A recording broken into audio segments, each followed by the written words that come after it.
Well, greetings and salutations, everybody. Welcome to AMC Mailbag, the all-mailbag show here on AMC Movie News, where all we do is take your mailbag questions. My name is John Campia. I'm the editor-in-chief of AMC Movie News, and I'm so glad you decided to join us on this Sunday. And hey, I want to let you know right off the top here, this show is all about taking the questions that you guys have and the topics that you guys have that you'd like to hear us address. If you've got a topic or a question that you'd like asked on this show or on AMC Movie Talk Monday through Friday, you can email it to us anytime at amcmovietalk@gmail.com. Send on in your questions, and maybe you'll see your question on AMC Mailbag or on AMC Movie Talk. It's been a great couple of days for me. I've got to see a couple of really great movies lately. Yesterday, I got to go and interview the cast and the directors of the upcoming Disney film Big Hero 6. I really like this movie, and I think you will too. I think everybody will. You know, I said on my Facebook stream that I'm not going to give a full review now. I'll do that in a few weeks as we get closer to the film. But I'll say this. While I didn't quite like it quite as much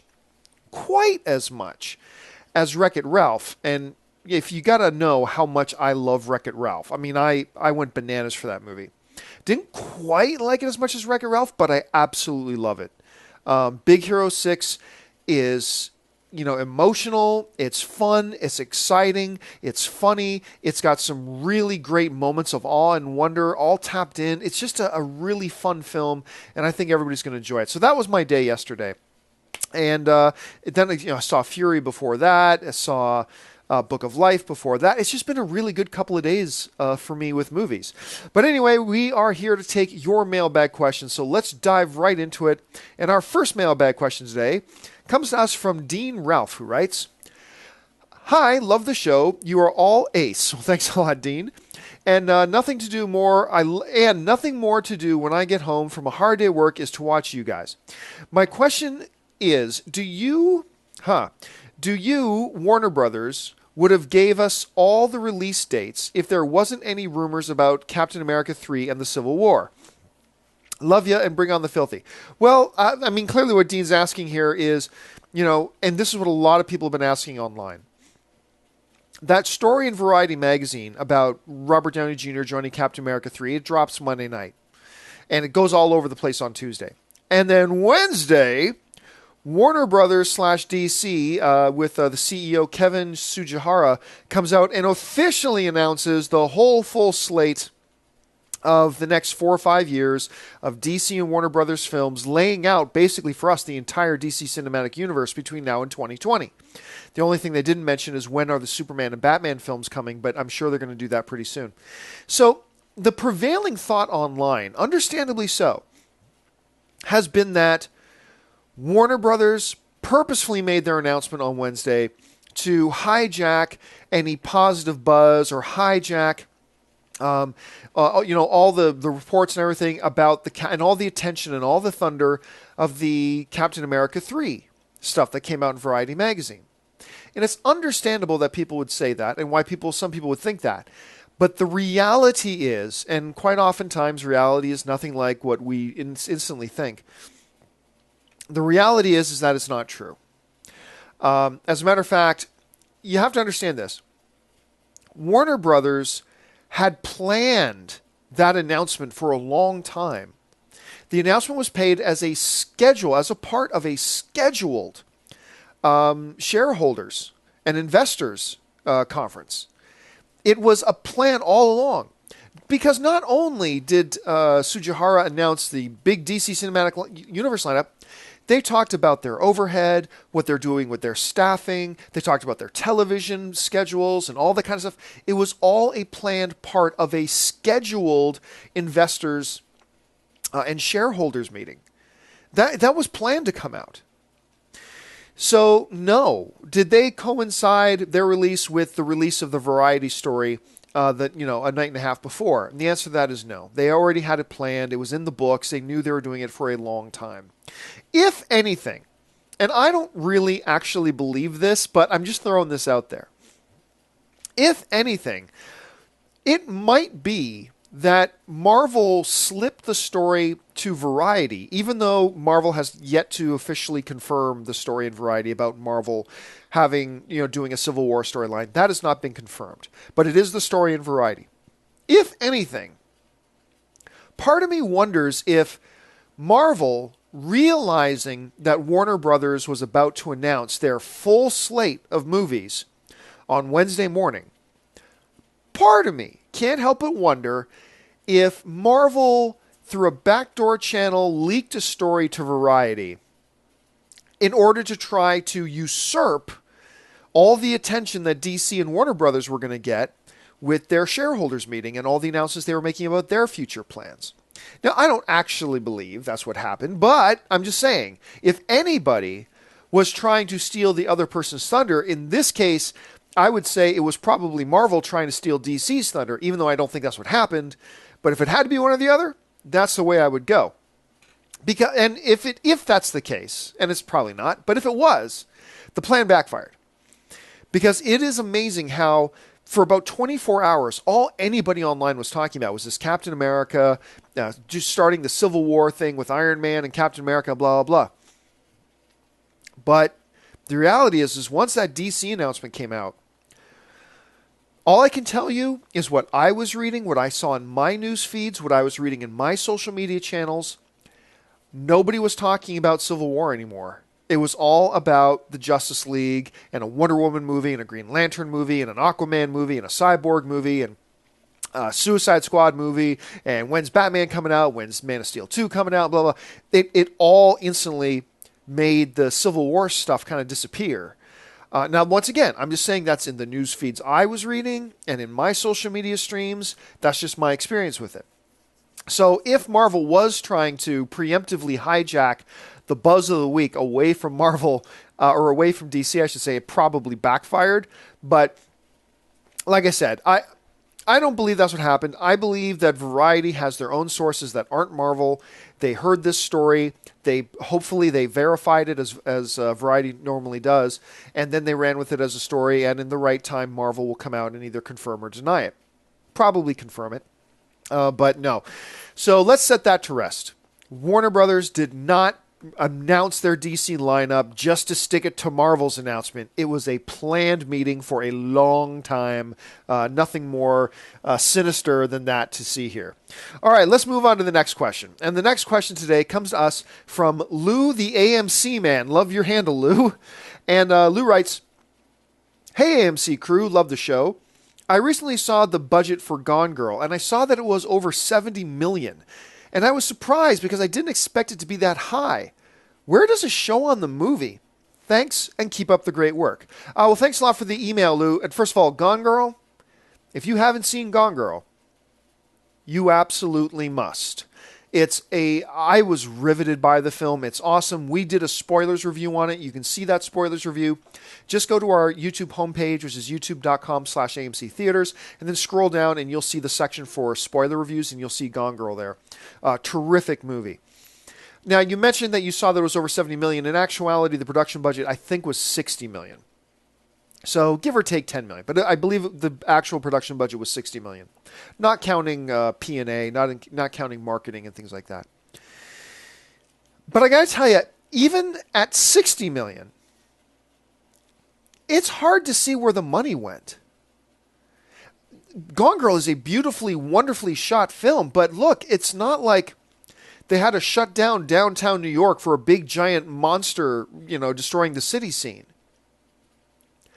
I looked at that movie, and I'm telling you right now, I could have made that movie, not that I really could have, I'm just saying, I could have made that movie for $20 million. I think a lot of filmmakers could have made that movie for $15 million. I look at it, and I'm just flabbergasted by the production cost. It's beautifully and wonderfully shot, but it's all in houses or small group of extras or things like that. There's nothing in that movie that screams to me, this was a really expensive shot. Nothing. So how some indie filmmakers, and I've seen a lot of indie films on a budget of $1, $2, $3 million, look just as good as Gone Girl did. So I'm not sure where that money went. Ben Affleck is not a $40 million a picture guy. Rosamund Pike is not a $10 million a picture actress.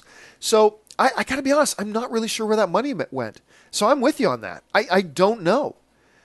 It's not like they had some, massive on-set locations in Budapest and then over to, Rome and then into Paris.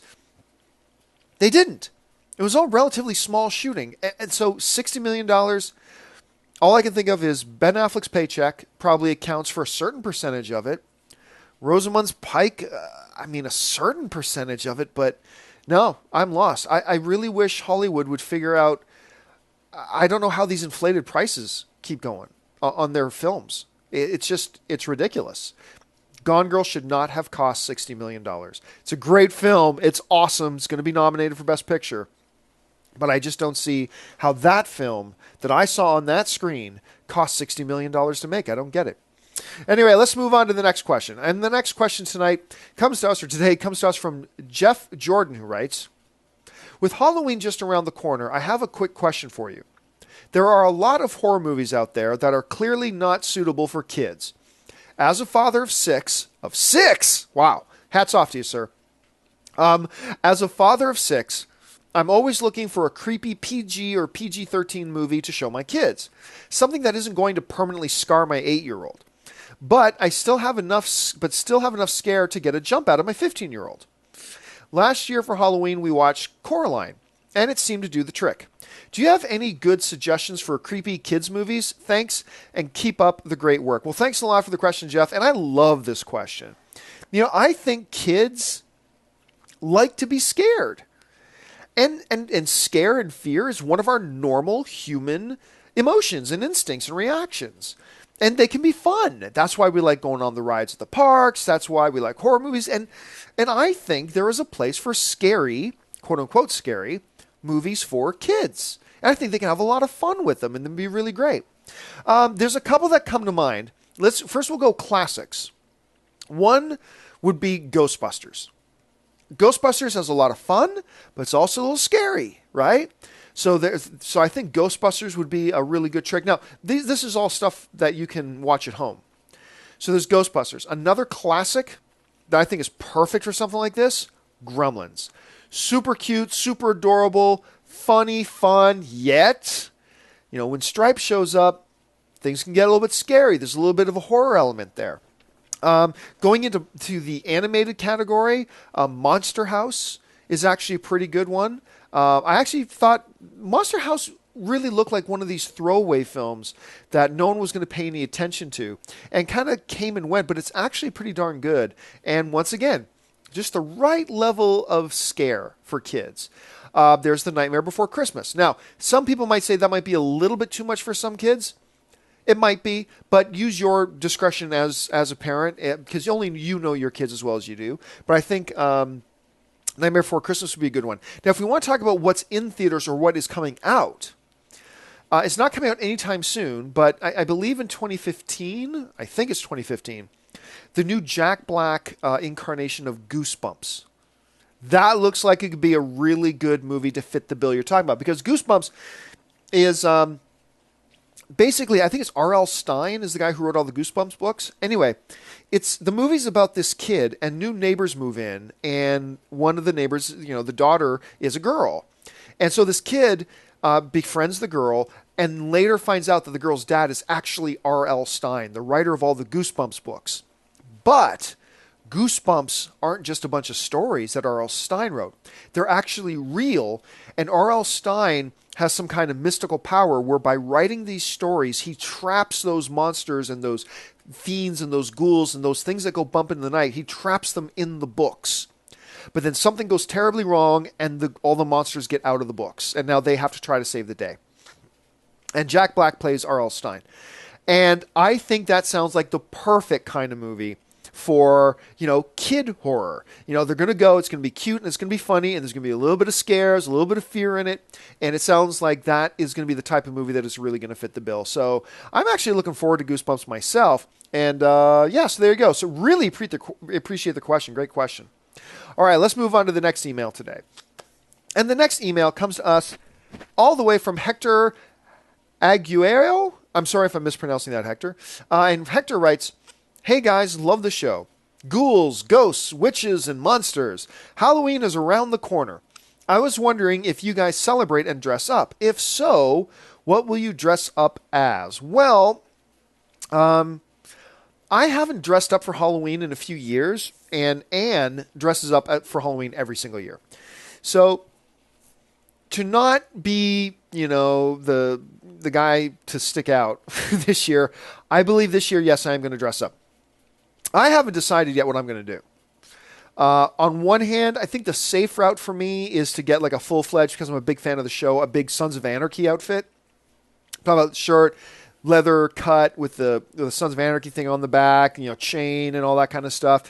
Maybe if I get one or two of my friends to dress up as that as well, we can kind of go hang out together. I think that would be kind of cool. Anne, however, has a great idea for a costume this year. She's already starting to put her costume together. And what Anne is doing this year is she's doing a theme this year, because she's going to dress up, have different costumes for different events around Halloween time. And her theme this year is Disney princess zombies. So I think she's got like a Cinderella zombie thing she's going for, a Sleeping Beauty zombie thing she's going for. So that's pretty creative. I'm never going to be able to live up to whatever she dresses up as, so I'm not even going to bother trying. So I'll probably even do something safe like Sons of Anarchy, or maybe nothing at all. But we'll see. Just because, no matter what I dress up as, it's going to totally pale in comparison to whatever Anne dresses up as. So there you go. All right, let's move on to the next question. And the next question today comes to us from Jesse Kuba, who writes, "Hey guys, love the show. I don't miss it for anything. I want to know, what is the most quote-unquote selfless act you've seen in a movie?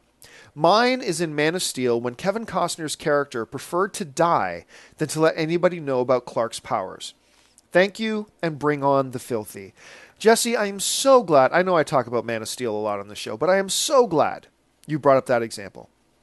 A lot of people look at that scene, in even people who really like Man of Steel.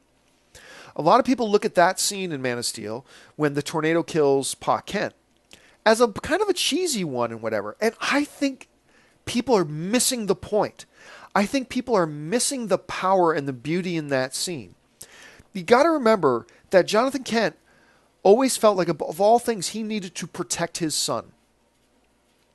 And the way to protect him is to keep the secret, is to not let anybody know about Clark's secret, that Clark has these supernatural abilities. He had to keep that a secret. And he was dedicated to it. And he loved his son so much that he had adopted and raised as his own. He loved his son Clark so much that even though Clark could have easily saved his life as the tornado was about to sweep him up, he told Clark he would rather die than to put his son at risk. He would rather stay there and be killed by the tornado than to have Clark in front of people come over and save him. That's how dedicated Jonathan Kent was to his son and how much he loved his son. I mean, it wasn't just saving Clark's life. I think we can imagine a lot of scenes where a father would give his own life to save the life of his son. But understanding that his son's life would be totally changed and that his son wasn't ready for that yet, even then, his father's willing to lay down his life just so Clark can hold on to that secret a while longer until he was ready to share it with the world. To me, incredible scene. It's not, however, my personal number one scene of Selfless Acts. For me, it will always be, and maybe there are other greater examples of it, but for me personally, Lord of the Rings, when Boromir sacrifices himself to fight off the orcs so that the hobbits could get away. To me, that was it. When Frodo, they were all coming, the hobbits were there, and the orcs start coming, and Boromir, realizing the error of his ways, that he had been taken by the ring, by the seduction of the ring, and he had acted like a huge douchebag. And even though when the orcs started coming in, he could have gotten away. Boromir easily could have gotten away. And to traditional logic, the party and the mission would be better served with him than with, hobbits. But it didn't matter to him. He was going to redeem himself. The redemption of Boromir is one of my favorite events in all of literature or in the movies, because I remember just loving it in the books, loved it in the movies.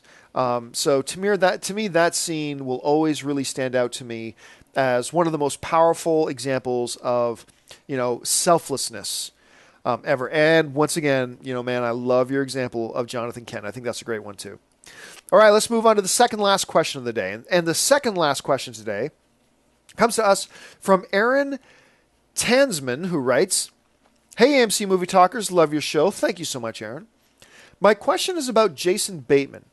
Over the past few weeks, I've watched some of his more dramatic films, and I was really impressed by how incredibly talented he is.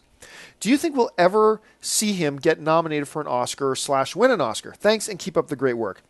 Thanks a lot for the question, Aaron. I love Jason Bateman. I mean, to me, he is one of the most bankable, and I don't mean he's a box office hit, but to me, he is one of the most bankable comedy actors going. And by bankable, I just mean if he's starring in a comedy, I'm almost guaranteed a good time. There's something about the way that this dude does comedy that really crushes it for me. Even in that movie Couples Retreat. Remember that? With Jon Favreau and a bunch of other players. Even in Couples Retreat, when Jason Bateman's on screen, I enjoy myself, I'm entertained. I even really like that movie he did with Ryan Reynolds, The Change Up. I actually thought that movie was really funny, and I was kind of surprised after I saw it, finding out that so many other people didn't like it. But what can I say? For me, it was one of those movies that really worked for me. Horrible Bosses, I think, is an underrated comedy, and I cannot wait for the sequel to come out. I mean, how great is it going to be seeing Christopher Pine and Christoph Waltz as father and son bad guys? I think that's awesome. So I am a big fan of Jason Bateman. And of course, there's his Arrested Development work before. Wasn't so big on the new season on Netflix, but that's just me. Anyway, big fan of Jason Bateman. However, that being said, no, I don't think he's ever going to get an Oscar nomination. That's not the type of performer he is. I mean, he has done some dramatic stuff, and he's serviceable in dramatic parts and in dramatic roles. But for me, he is a comedy cut kind of actor, and he just thrives in that environment. He's not, reach down into your depths and pull out the personas. He's not a Daniel Day-Lewis. He's not a Russell Crowe. He's not one of those guys, and he doesn't need to be one of those guys. He's awesome at what he does. But it's just that what he does isn't really in that ballpark of what would have most of us sit back and go, that is an Oscar-worthy performance. So while I am a big, huge Jason Bateman fan, me personally, I just can't see the notion of him ever getting an Academy Award nomination, let alone a win. That's just me. I really hope I'm wrong. I would love to see it if he just kind of got one of those really meaty roles that he could just show us something that none of us knew he had before down there in his depths and really wow us. But I don't think that's the kind of performer he is. And like I said before, he's not the kind of performer he needs to be. He's great at what he does, and I love him doing what he does. And I would be totally happy as a film fan just seeing him doing what he's doing and does so well. But that's just me. All right, now let's move on to the final question tonight. And the final question tonight comes from Gino Nachif, who writes, "Hey guys, love the show and watch sometimes twice a day." Well, thanks a lot, Gino. Appreciate that. And am looking forward to Phase 3. One of my favorite movies is Reign of Fire with Christian Bale and Matthew McConaughey. My question is, with the star power far greater for both of them now, do you ever think we will see a sequel to it? And yes, I see that critics didn't enjoy it, but keep up the great work and bring on the filthy. Well, no. No, I don't think we'll ever see a Reign of Fire 2. Yes, it's true that Christian Bale, Matthew McConaughey are much bigger now, but if you saw Reign of Fire, McConaughey can't come back anyway. If I'm remembering that right, maybe I'm not. Anyway, but the problem is, I'm thrilled that you liked it. I'm glad you did. I didn't hate it, but that's the best thing I can say about Reign of Fire. I didn't hate it. I didn't find it to be all that good at all. But like I said, that's just me. You did enjoy it, and that's awesome. However, I think that the majority of people didn't really think it was all that good. I'm sure there are others like you out there who did, but I don't think enough that would warrant a sequel. And if we've learned anything in the past few years, is that just having big stars in your movie does not mean box office. Like, I keep coming back to this, but Robert Downey Jr. was just in a film, The Judge. It's his movie. And what happened on its opening weekend? It absolutely bombed. I mean, $13 million opening weekend for a Robert Downey Jr. film? I mean, and that movie looked good. And still it only made 13 point something million dollars. So this notion that you can just put in, big stars, because, Christian Bale, I'm just pulling up a box office number right now. Because Christian Bale is a much bigger star now than he was before. Matthew McConaughey is a much bigger star now than he was back in the day. But it doesn't matter. Christian Bale just had a movie out called Out of the Furnace. Had a full marketing push, had a half-decent budget, had a good cast with him because it was him, it was Zoe Saldana, Sam Shepard, Woody Harrelson, Forrest Whitaker, William Dafoe, Casey Affleck. It was a good cast. Christian Bale's right there on the poster. And in total, worldwide, Out of the Furnace made $14 million. $14 million for a Christian Bale starring movie that looked really good. Nobody went to go see it. Robert Downey Jr. stars in this really good-looking movie, The Judge. Nobody goes to see it. So, yeah, Christian Bale's a bigger star now, and yeah, Matthew McConaughey is a bigger star now. But just because they're bigger stars, that doesn't mean if you put them and do a Reign of Fire 2, that means people are going to run out to see it. I don't know what it was. I can't even remember what the box office was on the first film. Domestically, the first Reign of Fire film only made $43 million. So, just because Christian Bale, Matthew McConaughey are big stars now, who cares? One of Bale's more recent films, Out of the Furnace, made $14 million worldwide. Robert Downey Jr., $13 million. I mean, it doesn't matter. So, for those reasons and several others, I don't think we're ever going to see a Reign of Fire 2. But who knows? It is definitely not what I would call an impossibility. It's possible. I just highly doubt it. All right, folks, so that'll do it for me for this installment. I kind of flew through those 8 questions, didn't I? That'll do it for this installment of AMC Mailbag. Thanks so much for joining us. I want to remind you just one more time. If you have a topic or a question you would like asked on AMC Mailbag or on AMC Movie Talk, email us anytime to amcmovietalk@gmail.com. And maybe you'll see your question on one of these shows. Also, don't forget, lots of great films playing in AMC theaters right now. Head on over to www.amctheaters.com for your theater, showtime, and of course, your movie ticket information.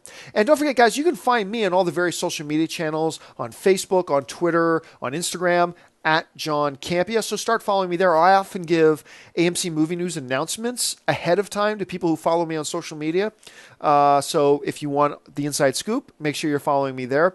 And also listen, this episode we put out as an audio podcast. If you want to listen to our shows, look in the description of this video and you'll find our podcast feed link so you can listen to us on the way to work or at the gym or whatever it is you like to do. So make sure you follow us there. So that'll do it for me, guys. My name is John Campia for AMC Movie News, and until next time, bye-bye.